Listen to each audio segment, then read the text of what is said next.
Hello friends, welcome back to our YouTube channel. अभी हम लोग यहाँ पे टाइटन कंपनी लिमिटेड की एनालिसिस करेंगे एंड इस एनालिसिस में हम लोग देखेंगे कि नेक्स्ट वीक में प्लस मंडे सेशन में इसका किस तरीके से प्राइस एक्शन रहेगा, ये कौन से इंपॉर्टेंट लेवल्स हम लोगों को दिखा सकता है। तो फिलहाल मैंने 15 मिनट टाइम फ्रेम पे चार्ट लगा रखा है आप लोगों के लिए। अगर यहाँ पे जो सिचुएशन बनी है उसको हम लोग देखेंगे तो आपको एक चीज़ यहाँ पे नज़र आ रही होगी। यहाँ पे बायर्स एंड सेलर्स में बहुत ही अच्छा ये लोग ट्राई कर रहे हैं। बायर्स ट्राई कर रहे हैं इसके ऊपर क्लोजिंग दे दें और सेलर्स ट्राई कर रहे हैं यहाँ पे, ठीक है, नीचे क्लोजिंग देने को।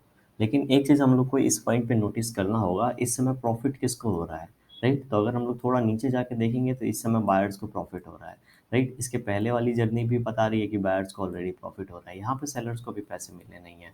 और पूरा एक वीक यहाँ पे सेलर ने ट्राई किया है कि नहीं। तो अगर इसको नीचे आना था तो अभी तक ये नीचे आ गया होता, ठीक है। और नीचे कितना आता उसके अभी हम लोग बाद में बात करेंगे। अभी तक यहाँ पे अगर इसने होल्ड किया है तो हो सकता है यहाँ पे ये ऊपर की ओर ब्रेकआउट दे दे।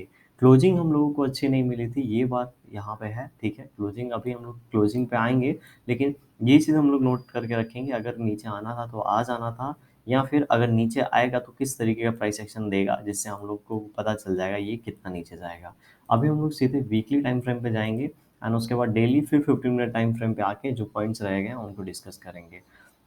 यहाँ पे देखेंगे तो इन पॉइंट्स के आसपास अगर हम लोग देखेंगे तो ऑलरेडी ये शेयर आ चुका है, राइट। और ये जो लेवल है यहाँ पे अगर हम लोग इसे देखेंगे तो ये अराउंड 2700 के आसपास का लेवल है। 2700 के आसपास हम लोगों के पास क्या है, रेजिस्टेंस है।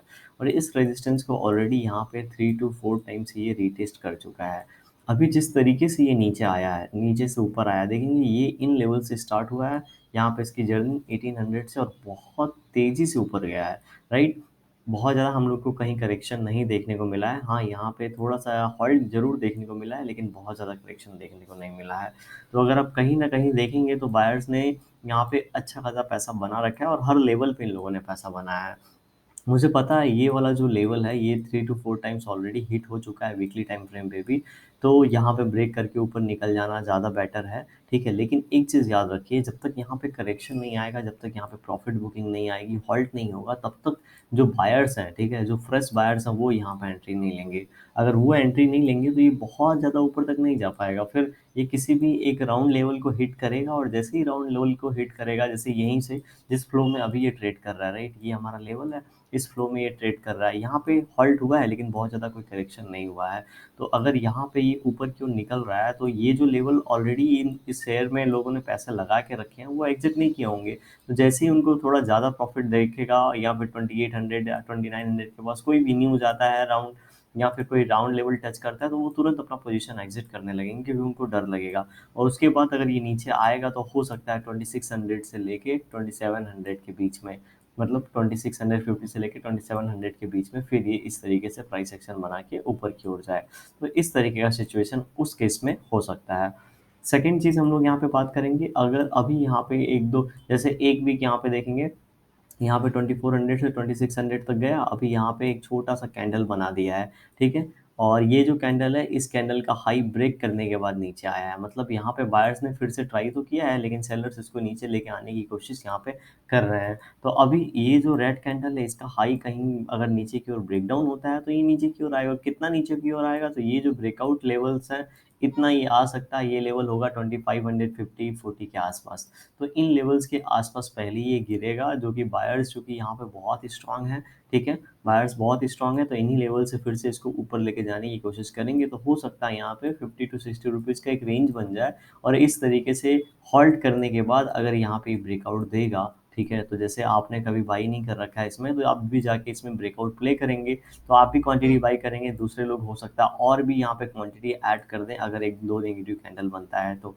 तो इस तरीके से ये फिर ऊपर की ओर जाएगा, तो हम लोगों को यहाँ से राउंड लेवल 3000 का पास में है। प्लस अगर ये देखेंगे तो ये 2200 से 2600 का रेंज, मतलब 400 रुपीज़, और 26 से अगर 3000 देखेंगे तो 400 रुपीज़। तो एक रेंज भी है और 3000 का लेवल पास में है, तो नेक्स्ट टारगेट इसका 3000 का हो सकता है। लेकिन कब आएगा वो मुझे आइडिया नहीं है, कब ये मिल सकता है, क्योंकि देखेंगे कहीं न कहीं ये ऐसे लेवल पे खड़ा है जहाँ पे मुझे लग रहा है थोड़ी प्रॉफिट बुकिंग होने के बाद अगर यहाँ पे ऊपर निकले तो बेस्ट है। राइट? तो अगर ऐसा होता है तो मैं यहाँ पे पोजीशन बनाऊँगा, अगर ऐसा नहीं होता है तो मैं यहाँ पे पोजीशन नहीं बनाऊँगा।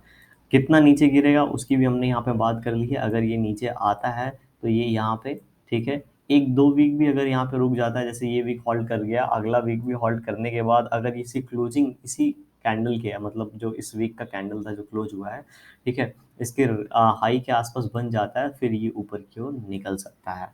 देखिए आपने पोजीशन बना रखा होगा, मुझे पता है बहुत से लोगों ने यहाँ पे पोजीशन बना रखा होगा, तो वो इन पॉइंट से डर डर लगने लगता है उनको जब यहाँ पे नेगेटिव कैंडल बनता है, क्योंकि उनका जो कॉल ऑप्शन बाइंग का होता है काफ़ी ऊपर का होता है, 2700 2600 out of the call by करके रखते हैं।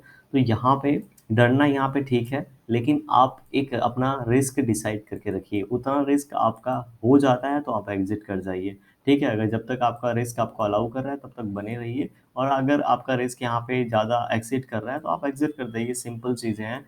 क्योंकि यहाँ पे ऑलरेडी अच्छा खासा पैसा बन चुका है। अगेन मैं वही बात रिपीट कर रहा हूँ, ठीक है? तो मुझे जो लगता है मैंने आपको यहाँ पे बता दिया, होल्ड करने के बाद निकले तो ये बेस्ट अपॉर्चुनिटी होगी दूसरे बायर्स को भी कि यहाँ पे पैसे अच्छे खासे बना सकते हैं इस शेयर के अंदर। अभी हम लोग देखेंगे डेली टाइम फ्रेम पे चलते हैं। डेली टाइम फ्रेम पे अगर हम लोग यहाँ पे देखेंगे तो डेली टाइम फ्रेम पे क्या सिचुएशन है? फिलहाल तो हमें पता है यहाँ पे रेजिस्टेंस हम लोगों के पास 2700 के आसपास, ठीक है? और यहाँ पे एक छोटा सा रेंज बन गया है। ये जो छोटा-सा यहाँ पे रेंज है, ये कैसे प्ले हो सकता है? देखिए यहाँ पे ये रेंज है अराउंड, कितने का रेंज है पहले वो देख लेते हैं। ₹50 के आसपास का यहाँ पे रेंज है। तो अगर ये ₹50 का रेंज ऊपर की ओर ब्रेकआउट होता है तो ये 2700 के आसपास जाएगा, और इन्हीं लेवल से हो सकता है फिर से हमको एक रेजिस्टेंस मिले और ये नीचे की ओर आ जाए, ठीक है? ऐसा पॉसिबिलिटी है यहाँ पे। और अगर यहाँ पे 2700 ये ब्रेक करके ऊपर की ओर निकलता है, तो फिर थोड़ा ऊपर जाने के बाद 2750 के आसपास फिर से इसी तरीके का कुछ प्राइस एक्शन बन सकता है। इसका हम लोग यहाँ पे नोट करके रखेंगे। सेकंड थिंग, अगर यहाँ पे ये लेवल्स को ब्रेक करता है तो नीचे कितना आएगा, तो 2500 का एक राउंड लेवल है हम लोगों के पास नीचे, ठीक है? अगर करेक्शन होता है, अगर यहाँ पे प्रॉफिट बुकिंग आती है तो लगभग-लगभग इसको 2500 के आसपास, 2550 के आसपास आना चाहिए, और इस तरीके से अगर नीचे आके फिर से ऊपर की ओर ऐसे एक रेंज बना देता है, जैसे बड़े टाइम फ्रेम पे एक रेंज बना, उसके बाद ब्रेकआउट देगा तो एक अच्छे तरीके से ये ऊपर की ओर निकल सकता है। अभी क्या सिचुएशन है, अभी यहाँ पे मान लेते हैं इस कैंडल का लो है, अगर यहीं 2600 के आसपास ओपनिंग होके अगर यहाँ पे ब्रेकडाउन हो जाता है ये लेवल, तो फिर यहाँ पे इन लेवल्स के आसपास 2550 के आसपास आने के ज़्यादा चांसेस बढ़ जाएंगे।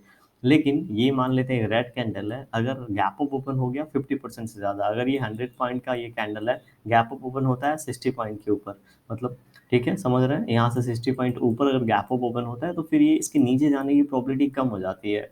क्यों कम हो जाती है? क्योंकि ओवरनाइट गैप अप ओपनिंग हो रहा है, मतलब कुछ न्यूज़ है, या फिर यहाँ पे कुछ ना कुछ तो यहाँ पे पॉजिटिव थिंग है, राइट? जो इस शेयर में गैप अप ओपनिंग हो रही है। एंड सेकंड थिंग, यहाँ से जिन सेलर्स ने यहाँ पे सेल किया था, ठीक है, वो लोग प्लानिंग करके रखे थे, वो हो सकता है अपना पोजीशन एग्जिट करे, तो ये इस तरीके से ऊपर की ओर निकल सकता है।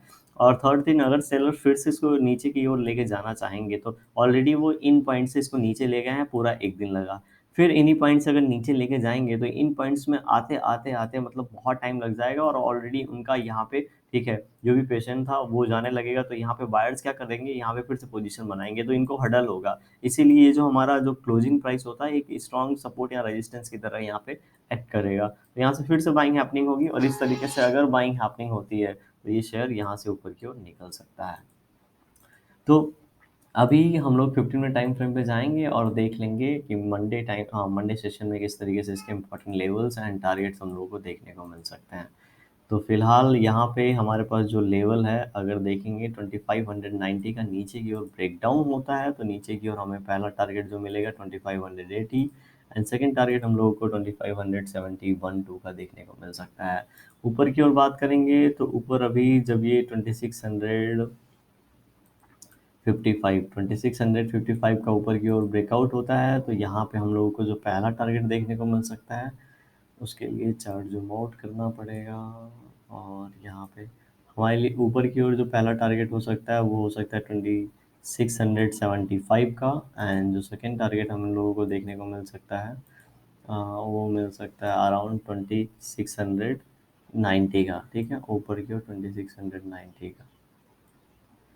तो ये हमारे पास ऊपर की ओर और नीचे की ओर दोनों लेवल्स हैं, इंपॉर्टेंट लेवल्स, जो कि ये शेयर दिखा सकता है मंडे के सेशन में।